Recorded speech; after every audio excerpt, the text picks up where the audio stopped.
I just wanted to talk a little bit, and this is not a very long lecture at all, an overview of some of the topics that I've had you watch videos or video vignettes of, and also the last couple of weeks you've been doing your financials. And I just wanted to kind of highlight some points because coming up in the next week, I'm going to be posting a little bit of the assignment that you're going to do for the last project. And as you heard me say in the intro audio this week of financials, I'm going to allow you guys to either to meet in groups or to meet individually. And I'm going to be posting a doodle for that week for you guys to schedule. But please take some time just to reflect this week. I know that you've got a lot going on this semester, but I just want to highlight some things. I gave you a lecture that I am on cash flow that I've done in the past, and I posted, and hopefully you watched through those whole videos. But whatever business you're going to have in pharmacy, whether it's traditional community pharmacy, a consulting business, is that cash flow is important because the financial statements can look very good on paper, but if we don't have cash, we can't pay our bills and we can't be successful. It's the lifeline of our business. It helps us pay bills. It helps us make changes to our businesses. It helps us pay our employees. Most pharmacies receive income statements and balance sheets, and that's what I had you look at when you did your financial analysis. But a lot of times, if you don't follow where the money goes, you may find that your P&L statement looks great, but you have no cash to pay. And that is the purpose of why we did these financial analysis over the last couple weeks and begin for you to look at. Because yes, the income and balance sheet is prepared using accounting tactics, but often, as I said in that lecture, the revenues recorded are when the sales are made, not when the cash is received. And especially in traditional community pharmacy, where only about 2 to 3% of our business is cash flow. Is not third party. But if you got into a consulting business, you're going to have people that are not going to pay you until you deliver your service. But then once you deliver your service, how are you going to hold them accountable to the time frame they need to pay you? Because just like inventory, you need that cash if you're doing a consulting business to be able to pay your current bills and to draw a salary. Expenses are also recorded when they are incurred, not when payment is made. So often, though, if we don't pay our expenses, we are hit with finance charges. And if we don't pay them over a certain period of time, we may be shut off from getting those resources, especially from our wholesalers for inventory.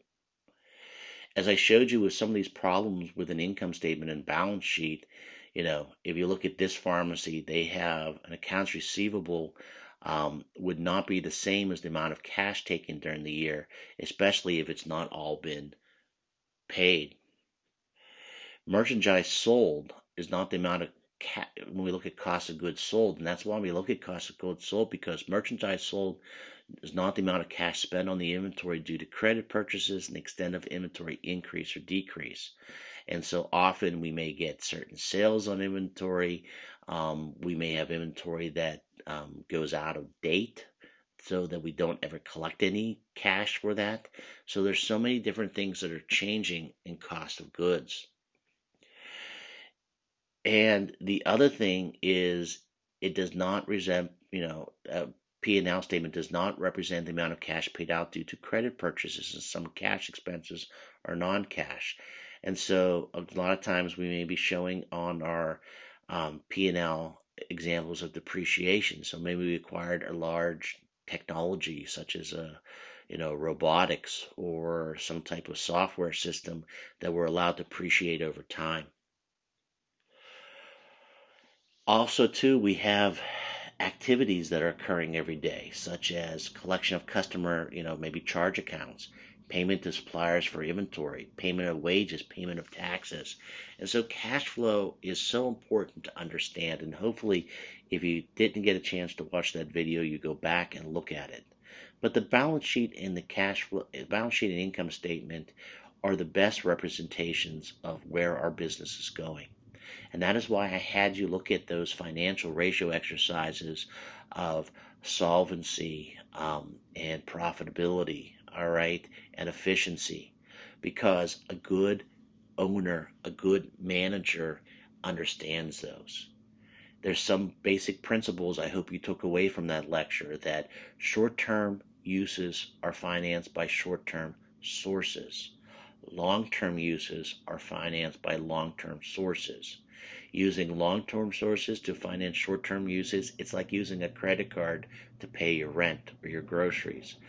They may cause cash flow problems in the long run, because eventually long-term sources, which could be loans, they have to be paid back.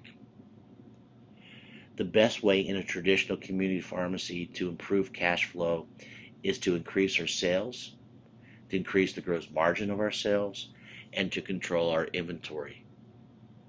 So the basic means of improving cash flow is decreasing the amount of cash that's invested in the pharmacy, the controlling of inventory, but we need inventory to be able to sell, the slowing the amount of rate of cash flowing out of the pharmacy, increasing the amount of rate cash flowing in.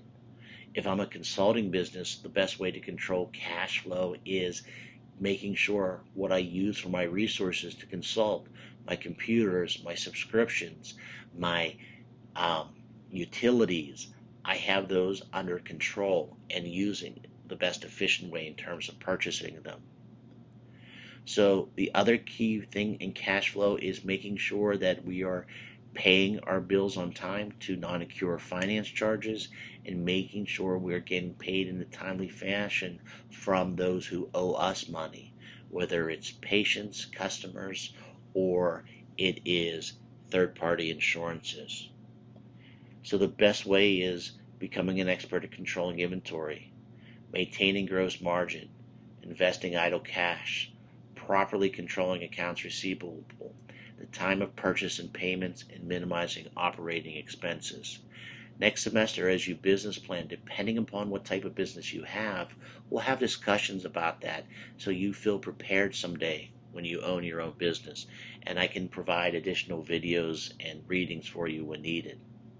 Another importance that we talked about, I had you look at, is different video vignettes of the different types of inventory control. Making sure that we have just enough inventory to deliver our services, and making sure that we don't have inventory going out of date or possible theft, especially over-the-counter inventory. The flow of cash is vital to all companies, and so we need to make sure that we purchase inventory in readily time, that we just don't have it sitting on the shelf and we're turning it over into sales.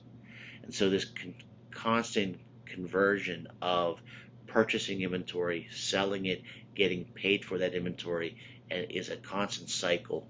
And that is why looking at inventory turns, looking at those ratios in our solvency and our efficiencies are so important in operating a business.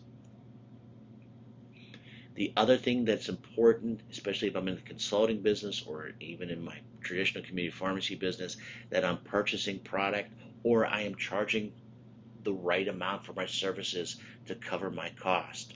Evaluating third-party contracts and whether or not they are worth to be in or not. Making sure we're getting paid for what they say they're going to pay us. Making sure we're taking advantage of price increases, especially when we bill out to the insurances, that we're updating the prices in our pharmacy systems.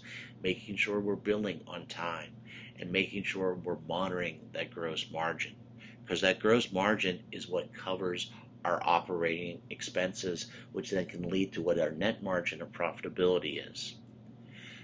Hopefully, as you watch those videos, you did the financial exercises.